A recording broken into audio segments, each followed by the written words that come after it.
Happy Monday. Welcome to Built in Texas. My name is Jasmine Brand. So excited that you are joining us for another fantastic show. Built in Texas is powered by Her Texas, which is the state's first ecosystem powered by the professional women that live, work, and do business here in the state of Texas. I'll tell you a little bit more about that. I need my coffee to kick in. It's Monday, of course, right? But we've got 165 days to go for this year, if you can even believe that. So I'm excited to kick off this week, to do some cool stuff here in the state of Texas, and also introduce you to another round of incredible women here in the state of Texas. I'm hoping, though, one day that I can introduce you to my co-host. He just woke up. As you all know, every week, Cash, my co-host / colleague, is asleep, my dog, until Built in Texas kicks off. Then he wakes up. So I am going to try to get a seat or something for him, because I feel like he is dying to be a part of the show. So today we're going to introduce you to two women from different parts of the state that are building incredible organizations that are fueled by the community. And we'll talk about how that community really powers their vision and the mission they have for the work that they're doing as well. I'm an entrepreneur based in Dallas, have started several successful ventures here in the state of Texas, and believe that Texas is a great place for women to do business, to live and work. Oh, there he goes, you guys. I told you. He's going to get a seat or a mascot or some kind of a chair or something, right? But we're just excited about the opportunities that exist here in the state of Texas. And every week, we try to introduce you to some of the women that are making an impact here too, because Texas, I believe, just has so much opportunity. So let's tell you a little bit about Her Texas, and then we'll get into the conversation. So Smile, you're in Houston. We do have our first in-person event that's taking place. So excited about this. Her Texas is a project that I've been working on for about 3 years. And so because of COVID, we last year had so many things planned and had to stop and start, as many founders probably did too. So we're excited about our very first in-person event, which will take place in Houston this weekend. It's actually a road trip. So excited about that. I'll tell you a little bit more about that in just a little bit. So if you joined us last week, we had two incredible women on from Pflugerville, Texas. They told us a little bit about Pflugerville, Texas, which they told me is between a rock and a weird place. Round Rock is between Round Rock and Austin, Texas, which I have never heard that expression, but they've got this incredible community outdoor marketplace that they started to bring light and bring revenue opportunities for some of the small businesses of color down in Pflugerville. These ladies were awesome. They had their big event this past weekend, actually. So I'm hoping that it went awesome.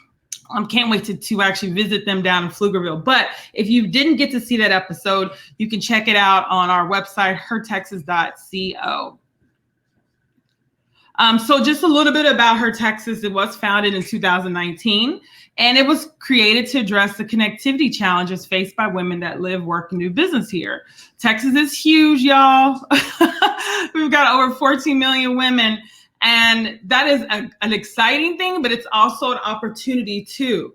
We need collaboration, communication, and community now more than ever. And I think COVID-19 pandemic, quarantine really revealed that we really do need to stick together, and specifically women need to come together in the state of Texas. And what would happen if we actually did start to come together in a little bit more of a strategic way? So what we do, we increase awareness of the women that live, work, and do business here.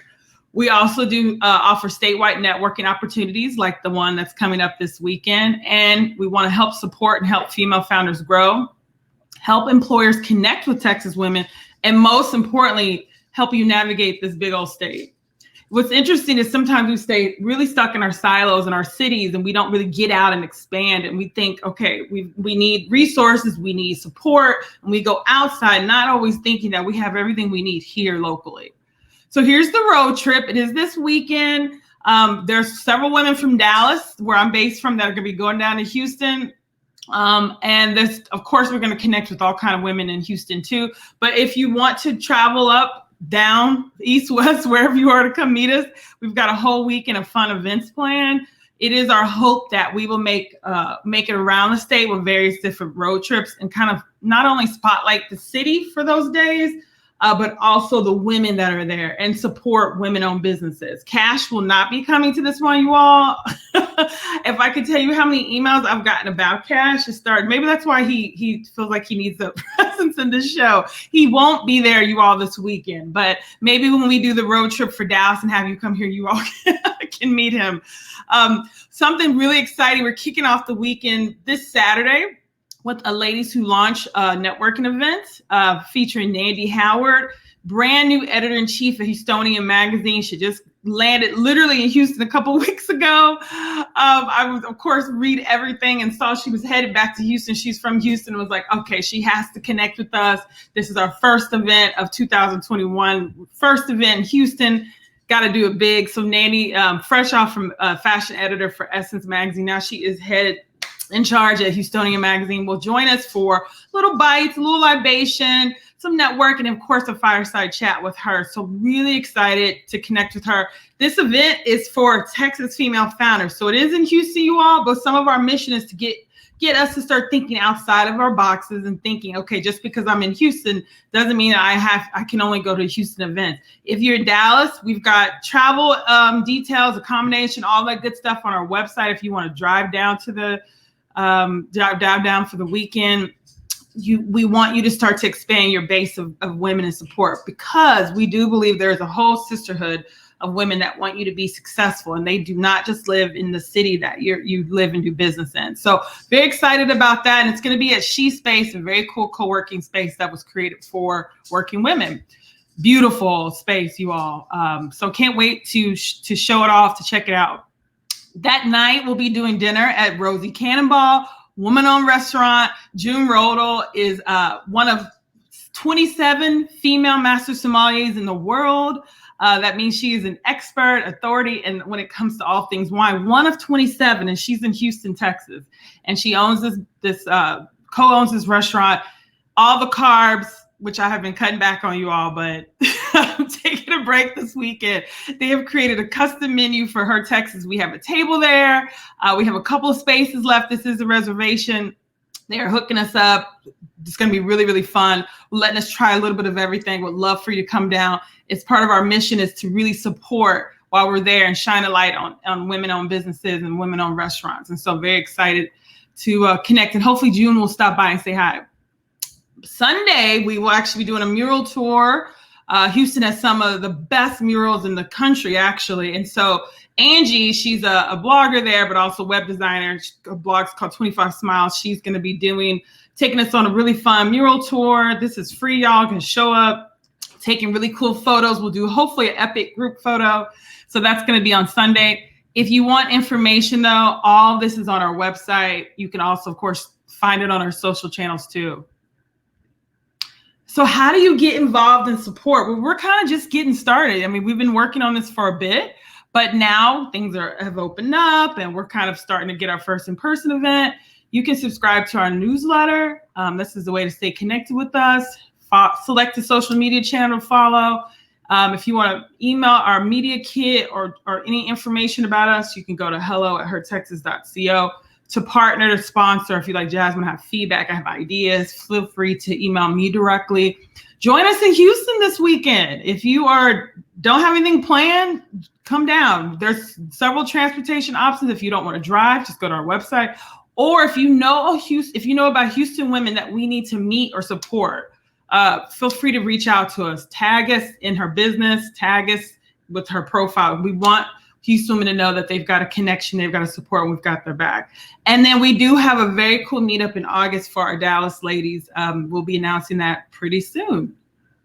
So of course, all the things, the website, you can go to all of our social channels. We still aren't on TikTok yet, y'all. I still haven't crossed over and ventured. It gives me a headache. I still do. It still does. I need some help. With TikTok, we have not done it yet, but maybe all things are possible. We still got 165 days left for the year, so maybe it might happen. So really excited though to go ahead and bring on our two special guests for our conversation. This is super informal. If you all are tuned in from LinkedIn or Facebook, let us know where you're tuned in from. in the chats. I would love to connect with you. Love for you to also be part of this conversation if you have questions too. So without further ado, I'm going to bring on Kiran. Hey. Hi. And Shireen. Hey, ladies. Hello. So excited to see you. Okay, so we got some love. Denna, hopefully I'm not butchering your name, girl. The coffee's just not kicking in. She's in Houston. Oh, you got to show up, Denna. I want to see you this Saturday. I definitely want to see you. So feel free to shoot me, Denna. I'm on LinkedIn, and shoot me a DM if you want to meet up, because I'd love to see you. I didn't know. I just watched your whole intro, Jasmine, and realized I need to be in Houston this weekend. I was like, oh, you just changed my entire weekend plans. Oh my gosh, if you don't have plans, Karen, please see. I would love, and you definitely need to come eat all the carbs and all the good stuff with us at Rosie Cannonball. Like, don't let me do it all on my own. Kelly says, good morning. Hey girl, what's up? Oh, and Kelly actually is tuned in from Garland. Oh, this week is the hubby's birthday. Okay, it would be rude if you did skip out for that, Kelly. Okay, I'm gonna give you a pass. We'll see you at another one though. Hey Millie, what's up, girl? So ladies, one of the cool things about Her Text is that what we're trying to do is just bring together women from around the state, because we all kind of share similar trials, tribulations, successes. And so I'm really excited about having you on to talk about your organizations, the impact you're having in the community. But first, I would love for you to introduce yourself, since this is kind of a bite-sized conversation. I don't want to read your full bios, but I want to start off. Can you tell us and the ladies and the few cool guys tuned in around the state? There's some out there, y'all. People never believe me. We always have a couple of cool guys tuned in. A little bit about who you are, your organization. And then a question we've been asking now is sushi or Tex-Mex? Shireen, I got to start with you first. Tell us a little bit about who you are, your company. I'm actually going to start off by saying that I am originally from Houston. I was raised in Houston, went to school there, all of that. I know, Jazz, but I wish I could tell you that I could pop into Houston this weekend. I was listening and I was like, oh man. Okay. We'll do a part 2. I did not know you were from H-Town. Yes, ma'am. Sure. Oh my gosh. Okay. Yeah. And so just a little bit about my background. So Shireen Abdullah, founder of Yumlish. It just really went through this journey of exploration when I myself was diagnosed with a chronic condition. It really found out that ethnic foods were being demonized for being unhealthy, and created this company, let's call it Yumlish today, that has now formed into Yumlish today. And what we do is we provide culturally adapted nutrition therapy focused largely on Hispanics with diabetes. Awesome. Okay. I guess this question then, speaking of ethnic foods, sushi or Tex-Mex? Tex-Mex. Hands down, all day, any day. Okay. Yeah. I was just thinking of queso. Every time I ask that question, a big old bowl of queso pops in my head. So, but I'm on the fence though. I change every week. Kiran, can you please introduce yourself and tell us sushi or Tex-Mex? Already same. Shireen and I are on the same page. Absolutely Tex-Mex. Okay. My name is Kiran. I grew up here in San Antonio, and I lead a nonprofit called SA 2020 that is responsible for championing a shared community vision that was written first in 2010 and then again in 2020 by thousands of folks who call San Antonio home. And our job is to hold institutions across every sector accountable to reaching this better future for San Antonio. Oh, that's so cool. That's really interesting. And I love the background. I'm just curious, you've got all kinds of stuff happening. You've got plant life, beautiful art. Tell us a little bit about the art on the wall. This piece behind me, I recently, actually the team knows on some days I look like this particular art piece. I'll do my hair and I'll put some on. I get real excited about it. This is an artist named Angela, who's Canadian based, Punjabi like me. And she actually made that piece of art last year during the pandemic. And it was called All Dressed Up and Nowhere to Go, which really resonates with me still. So yeah, I like that one a lot. And I think actually y'all will really appreciate the message that's right next to it. Ooh, don't get me started, Karen, girl. Don't get me started. Depending on what meeting I'm on, I might put it all the way up, or I just might just a teaser. I need that on a mug. Right. If I need to send a message because someone's not talking to me right, I'll just bump it all the way up. You can really tell some messages with your background. Obsessed. Okay, then I need it. Mine is a little plain this morning. So. Shireen, we need some bold We need some more boldness going on. No, I was gonna say, Karen, I might borrow that on investor meetings. I may just have to put it up here someplace in this white space. I may have to just put that up on some of those meetings. Heck yeah. Okay, Cass. Hey, girl. Hey, thanks for tuning in. Let us know where you're tuning in from. So I'm curious. I want to ask you both. We know we're kind of outside of the pandemic, but then we're seeing news and stuff's happening. So every time I was talking to my mom about this, she goes, "You shouldn't still be talking about where things are coming out." I was like, yeah, that's true. But it's like a relationship, even though it ends, you still got that PTSD from the relationship. So it takes you a while to get out of it, right? And just to deal with all the stuff that you went through. I'm curious, Karen, can you talk about what big challenge is your organization looking to address? And how has the last 365 days impacted it? Oh, yeah, absolutely. I keep thinking too about the number you've shared with us a couple times now of how many days are left in the year. So the time has been so distorted, I know, for so many of us, particularly in the past year and a half now. So we are very aware at SA 2020, the pandemic is not over. We are very much living through the crisis and surviving this crisis still. For us, we have a really unique bird's eye view of San Antonio in that when that community vision was set by San Antonians, it was not only, hey, what are big picture results that we want to achieve? It was also, how do we want to measure progress towards that? So SA 2020 disaggregates data. We have 70 community indicators that we track every single year, which means we know what the inequities have been. We've trended that data all the way back from 2010 and continue to produce our data dashboards and reports every year. And then we work really closely with partner organizations that also help us contextualize and better understand, knowing that indicators alone don't tell us a complete story of San Antonio. So I say all that to just highlight that we know the inequities that have been laid bare through this crisis are ones that have been longstanding in San Antonio: housing affordability, digital equity, access to higher education. Those are exacerbated by the crisis, and they continue to be a focus for our organization. So even just thinking about the organization's focus, for us, it is elevating that knowledge and that awareness that these inequities have been longstanding in San Antonio, that they are particularly worse. The folks who are disproportionately affected by them are Black and Brown San Antonians. And so we have to be targeted in our strategies and our policies, how we're creating budgets to meet their needs, and everyone in San Antonio will be better off for it. Yeah, no, I definitely want to get deeper dive in that a little bit, because the work you're doing is so important. And I feel like right now, not that it wasn't before, but it feels like things are just in some aspect more urgent too. And Jackie, hey girl, thanks for tuning in, showing us some love. And this profile pic, Jackie, I'm gonna have to talk to you about this after. I'm obsessed with it. And thanks, Dina, so much for all the energy for giving it back to us too.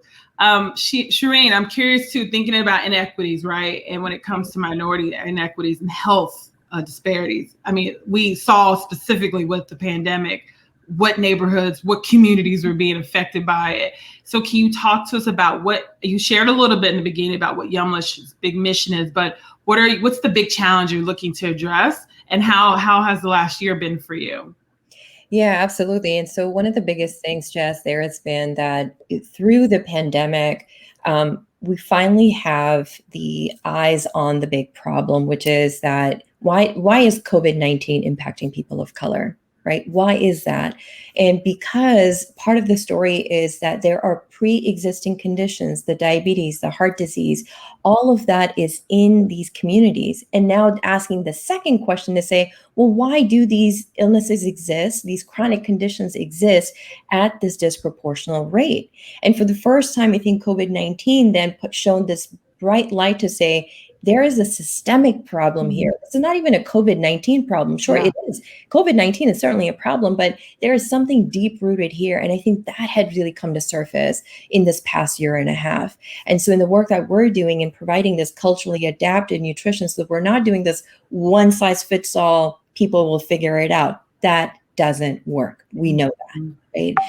And so when we're providing this culturally adapted nutrition education, what we're doing at the end of the day is saying, we understand your unique needs. will meet you where you are in a language, in your culture, within the communities that you are in, and will provide you the care that you deserve. And that's sort of what we're bringing to the table. That's what we're trying to do, is closing those gaps in the way healthcare is provided today by focusing on nutrition, but really using that as a jump off point to say we can do better in health outcomes. So through our program, we're helping people lose weight. That's not the focus of our program. That's a byproduct of our program to say we'll help you lose weight, lower your A1Cs, which is that measure for diabetes. We'll help bring that down, and we'll do all of this in a culturally adaptive way for you.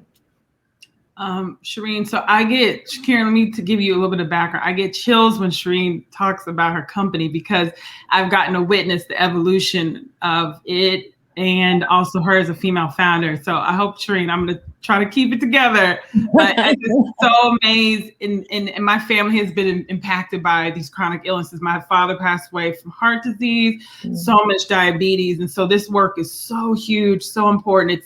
It's almost like I always tell people, you've got our mission, which is the work we do every day. And the vision are these big goals that it's going to take a lifetime to achieve. And so I'm excited about the work that you're doing, and also just the evolution. Michelle, thanks so much for tuning in from DFW. So I'm curious, let's talk about models, business models. Let's talk about the actual business side of what you're doing. So we see a lot of organizations, nonprofit, for-profit, that want to do good, want to do things that impact the community. But as we know, when it comes to actually building an organization, building a business, it's got to have the business side of it, or you can actually really affect the change that you want to.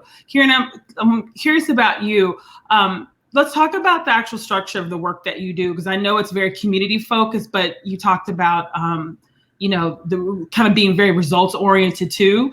How do you kind of fuse these things, being very focused for the community, but knowing at the end of the day, you've got to run this organization. It's got to actually run in order to really impact the community. Because I see so many great female focused or female owned businesses or nonprofits that don't ever really get to do the work they want to do because of that business side of it, right? So curious to hear your thoughts and your experiences there. Oh, absolutely. That's, Jasmine, like the question of the day that I'm waking up thinking about. And at the end of the day, it is as a new president and CEO of SE 2020, it's just been 3 or 4 months that I've been in this position.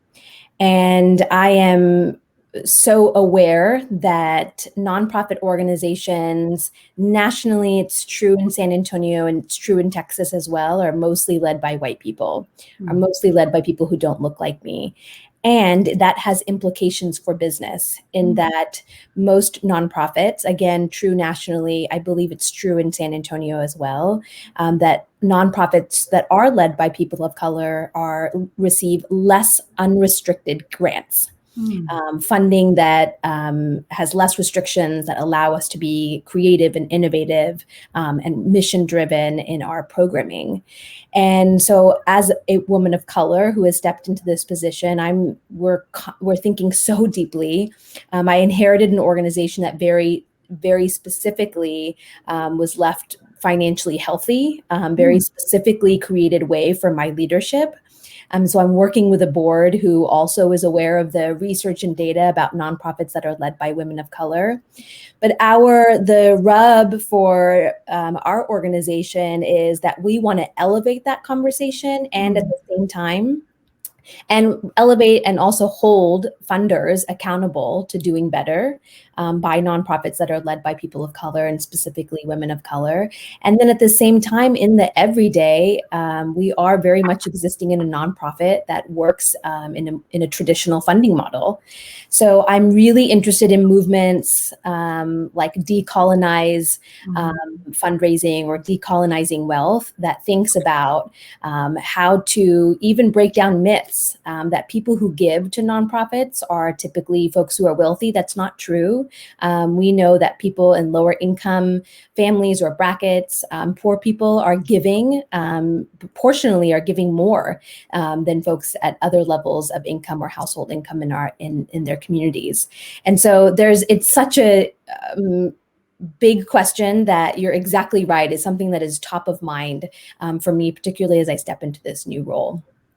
And it's thanks for sharing that too. And I think it's just an ongoing journey. And for me, as someone who started several businesses, some really successful, some not so much, that it's still a journey. I'm still learning. Like, I think it's this process of letting ourselves as female leaders, as female founders, if anything, knowing that this journey is an ongoing one, that the perfection is not what we're after, but it's actually making sure that we're still open to learning. Because I'm still making mistakes. I'm like, girl, you still don't know this, but I mean, like, still like, all the time, and giving myself the grace to do that. So I think it's exciting that you've got an incredible organization, a board of the support that's got your back too, which I'm sure was less scary. Yeah, and just also being just knowing my own strengths and staying in them, right? And so making sure that I'm not internalizing what I know to be true about the system as something that's a deficit of me as an individual. Yeah, so true. Shireen, what about you? I know that I talked about this earlier about Yumlish has had an evolution, but talk about that. Like, where is it now versus where you started, and share us a little bit about that journey, especially for those female founders that are just getting started or in a place where maybe I do need a pivot or a shift. Can you talk to us a little bit about that? Yeah, absolutely. And Jasmine, we were talking about earlier of how Yumlish has changed and what that journey has been like. I've known Jasmine, I've known you for a few years now. And I remember even the first time we met, you were like, girl, you got this, you can do it. I believe in you. And we had a conversation. I needed to hear that. And Jasmine, you've been such a champion for the work that we're doing. And so I want to totally give you a shout out. Shireen, don't make me do ugly crap in here, girl. Don't do that. Don't do it. Why you stop yourself, Jasmine? Go get it. Go do it. Thank you. Thanks so much. No, but you've been such a champion for Yumlish, and I truly appreciate all of your support. But that's what it really takes. It does take a village, right? As a female founder, as an entrepreneur, when I started out a few years ago, it was like I had a smidgen of an idea that I thought would work, that may resonate, that people could maybe want to someday pay for. And so that's how it really started out. And then from folks, from champions in the community like yourself, Jasmine, others in the community, Jackie, I want to give a shout out to her. I know you read her message earlier, Gigi. I mean, just folks in the community that have just been uplifting and paving the way and saying, hey, you know what, you need to do this program because I did it, or you need to. And that's what has really taken. I wish I could say that Yumlish could have been what it is today from day one, but I had to go through that journey. I had to go through all the rejection that came my way. And it's not pretty, right? Anyone out there who's looking to start a business in the early days of your business, I can tell you this, it is going to take a few hiccups. It's going to take a few bumps. It is going to take that, but just be ready for that. And not take it personally, because it's not about you. It's just the universe is getting its act together to present its way to you. So just hang in there, just keep doing what you're doing, keep persevering at it, because the unique thing about starting your business and running is that you see something that others don't see yet, right? And it's going to be a process to get them to see it. You're going to have to refine your pitch and your language and what you're doing and putting it out there, but it's going to be a journey. But when you do, and when it starts hitting and people start getting it, those aha moments happen, that's going to reinforce, and that's going to be your fuel. And in our case, or in my case particularly, when we started running our initial programs, we started running pilots. People will come back and say things like, I'm cooking with my grandson now, and I know, and I'm coaching, and I'm showing my grandson how to cook based on what you're teaching me, right? Or someone saying that my blood sugar has never been under 100. Thank you so much. The fasting blood sugar not been under 100. Thank you so much. Those moments right there, regardless of how much people are rejecting you in the world and not giving you those opportunities, is those moments that are my fuel today that help me keep going. So true. And I think you're exactly right that it's a journey. It's not gonna, and I think Instagram and social media, my sister always says I sound old when I say this, but social media makes it sound like things are just popping for people overnight. And it's like, no, it's a journey. You're gonna want to quit.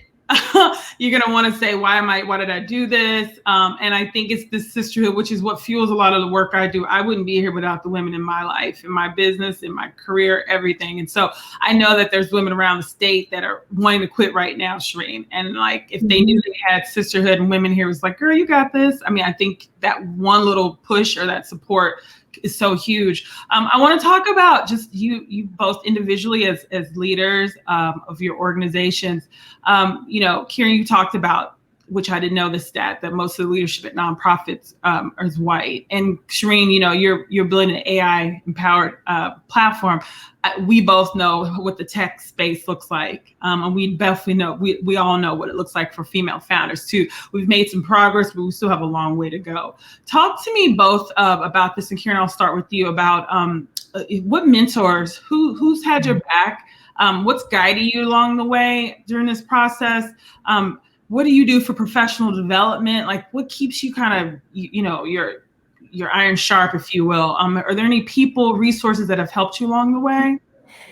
Yes, so many that I write. Like, how much can we take the rest of the 30 minutes just talking about the people who have held us sky high? I've been held so high by so many folks. Hearing you, the way that you asked that question, it made me think of the team SA 2020.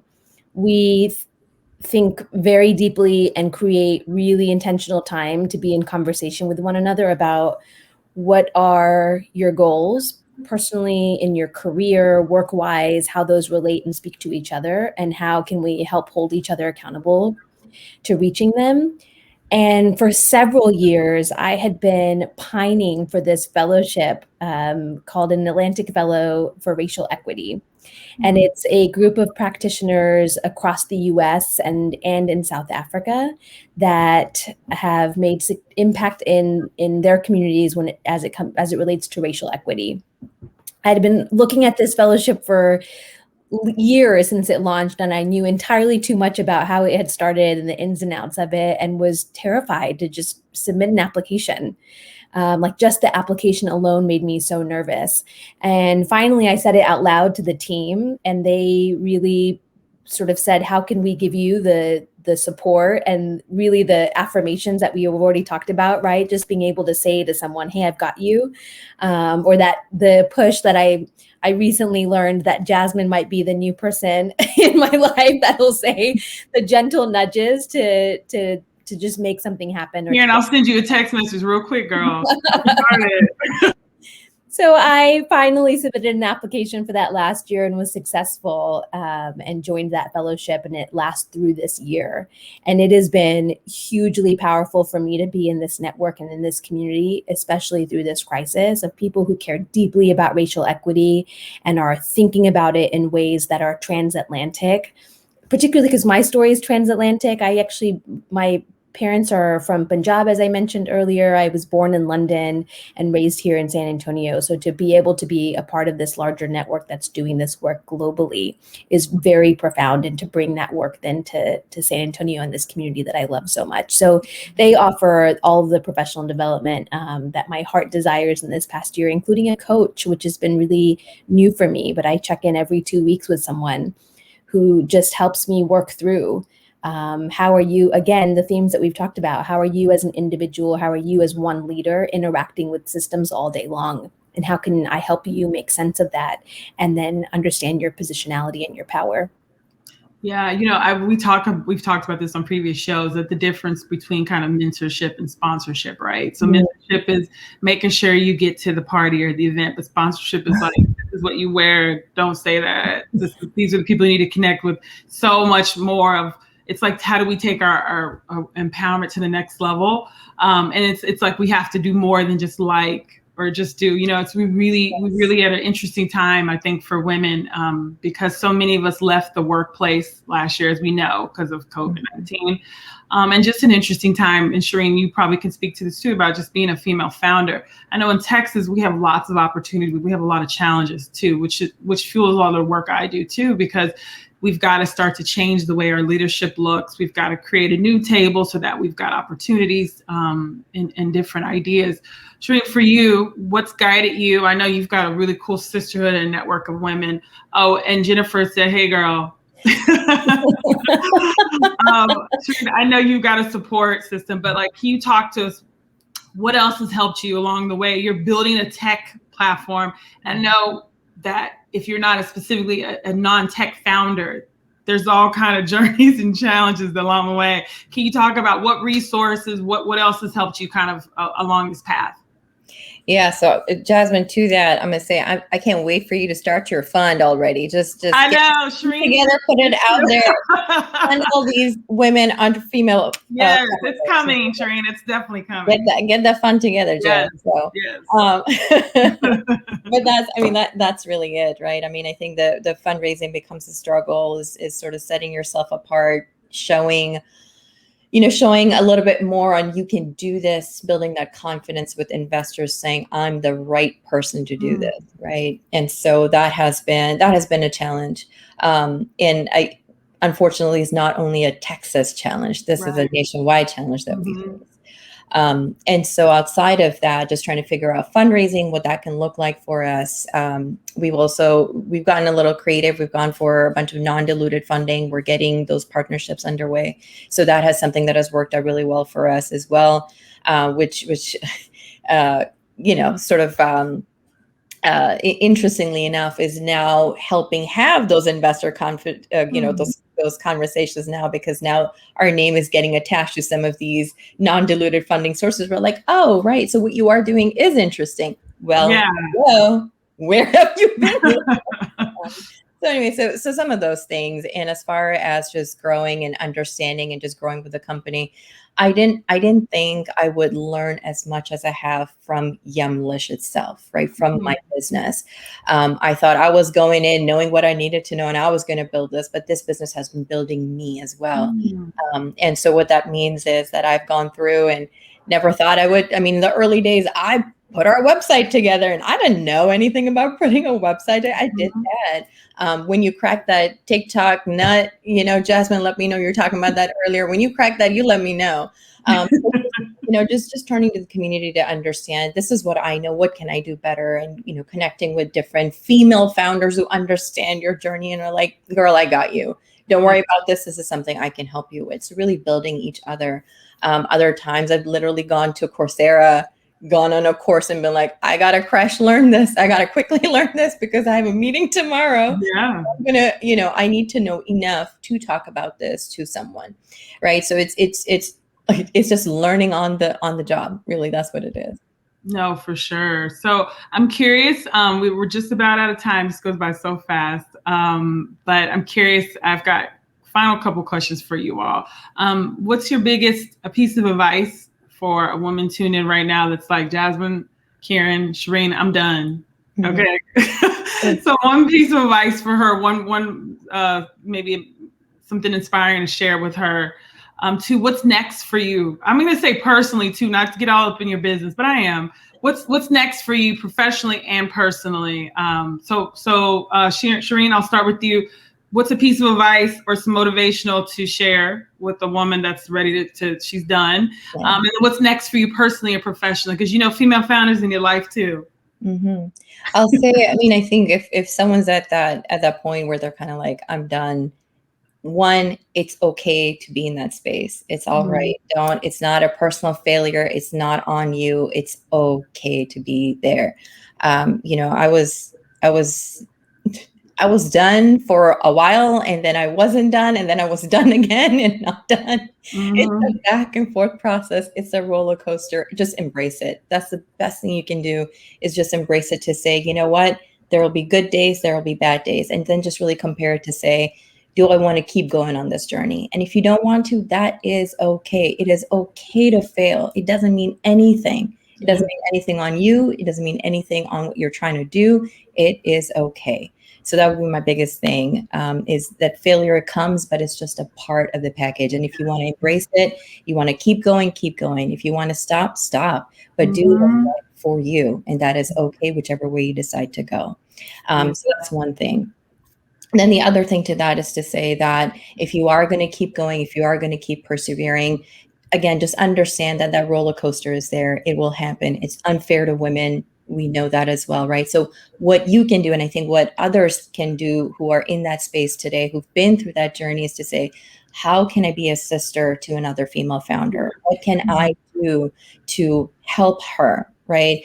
Take somebody under your wing, right? If you're someone who is successful, who's tuning in today, take somebody under your wing. You know, it's a sister and sister program. Like take somebody under your wing, help them understand what they can do differently, and just share. I mean, it's avenues and platforms like this, Jasmine, that need to be more out there, that need to tell women that it is okay where they are. And ultimately, if you're not, we shouldn't have to build that for ourselves to say it is all or nothing. It is never all or nothing. It is not that. Even if you don't continue with your company anymore, you have learned something. Take that something and build something new, or go take it someplace else. But you have learned something along the way. Great. Now, Karen says Coursera rocks. We have a couple ladies that are asking what it is. Can you give us a quick little, how can they find out about it or what it is for those that don't know? So Coursera, it's a MOOC. It is, what does MOOC stand for? I can't remember right now, but it is the online learning, different universities from all over the world. I'm not trying to do a plug for them, but different universities from all over the world. You're not sponsored. Okay. It's not sponsored. I'm not trying to I have my own business, so I'm not trying to sponsor somebody else. It's just one of. Yeah, it's one of different. Just put MOOC in Google, MOOC. There's going to be a bunch of different sites, but what it is you can go online and you can learn different things, how to build a website if that's what your business requires. That's the one that I mentioned earlier. But how can you quickly learn things? They have courses there for free, Then you can go in and you can learn a quick skill and then just sort of, use it in the work that you're doing. Perfect. And then Shireen, briefly tell us what's next for you personally and professionally. Oh man, where's that line? How do you divide the two? My personal life is my Yumlish, which is my personal life. It's all overlapping, Jazz. Personally, I plan on going on vacation, which I am long overdue for. Yes. So that.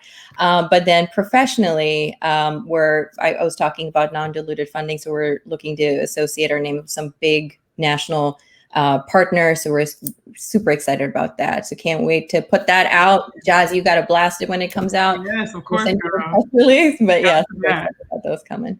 Perfect. And Karen, tell us piece of advice, something for someone who's maybe having some trouble right now. And then what's next for you personally? And besides, hopefully you come to Houston this weekend. What's next for you personally and or professionally? Yeah, first +1 to everything advice that Shireen that you just shared. It made me think of the most valuable thing that happened when I stepped into this new position was snail mail and text messages over the past several months from other women that lead nonprofits that have just said, I'm rooting for you. I'm here for you for whatever you need. And even just the day-to-day check-ins. And so it also forced me to, and I think about this often, is how can I reciprocate that or even expand how that's shared forward? I don't think that could be underestimated in terms of what it did for me. And the advice I would give is to turn to someone who really loves you. And when I am failing, it is hard for me to see my strengths. And so that's where this advice is coming from, is to turn to someone who loves you and say, hey, what am I good at? What are my strengths, and how can I remain centered in that? Those are still real and true to who I am, even when I'm experiencing failure. Yes. And similarly, I'm always asking people to consider what are your spheres of influence and control, and then asking yourself, how am I using those to make the greatest impact in the community where I live? And the place that I call home, and to not underestimate what those spheres of influence and control are. Yeah. For me, then, that's actually same personal, professional, and work and living and breathing that is very real for me personally and professionally. The entire team and me is thinking really deeply about rest. So we already are an organization that closes for 2 weeks in December. And it occurred to me just a couple of weeks ago, wait a minute, I actually can say, hey, we're going to add more time off. And that's important to our organization, to be resting and to be caring for one another. So again, we have that culture already, and we're thinking deeply about how to deepen that. So we have 2 weeks in December, and we'll be taking 2 weeks, closing the office fully in July as well, and moving forward with increasing rest and time off and holding each other accountable to it. That's amazing. And I think one of the positive or silver linings of the pandemic and quarantine has been that this idea of rest is not a scary or bad thing. So I want to end on a final note with you all, a question that we always end the show with. And it's just about same thing we've been talking about, kind of recognizing the women that make a difference in our lives. So if you could share a Texas woman that inspires you, she can be someone that is in your real life. It could be a celebrity. We had Felice Rashad, which I didn't know she was even from Houston, y'all. So from Ann Richards to Solange, we've had so many incredible women every week, but we've had moms and sisters and a woman that kind of pulled you up too. So I'm curious, Kiran, I'll start with you, your last final words. How can people connect with you? And then a Texas woman that inspires you. Yeah, you can first connect with SA 2020 at SA 2020 across every platform. And then from there, I'm also all over SA 2020's pages, so you'll find me too everywhere. And the first woman who comes to my mind who probably wouldn't identify as a Texas woman is Judy Babbitt, someone who we lost in San Antonio several years ago, who next time you come to San Antonio, especially downtown, if you see anything that is accessible, this woman's fingerprints are all over it. She was doing disability access in San Antonio decades before the American Disabilities Act, and is someone who is playful and fierce at the same time. She sounds amazing. Thanks so much, Kiran, for being on the show. I'm so excited to have you as a new friend, and I can't wait to connect with you, hopefully for some Tex-Mex. Yes. San Antonio for sure. Shireen, how can people connect with you in Yumlish, and then a Texas woman that inspires you? Yeah, so feel free to follow Yumlish on it's all across all social media platforms. Still working on TikTok, y'all, but on the rest of them, we're on there. Any female founders out there who need a virtual hug, who need to talk, who just need to, feel free to reach out to me on LinkedIn. I'm happy to lend an ear, just talk through whatever's going on with you. So that's that for connecting with me. And then female founder, I would say. Susie Batiste, I think with her company, the empire that she created with Poo-Pourri, having gone through abuse and couple of bankruptcies, all of that, and coming out on the other side with the successful product that she created.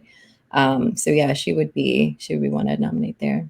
She's pretty incredible. I mean, I think the fact that she lives in a church.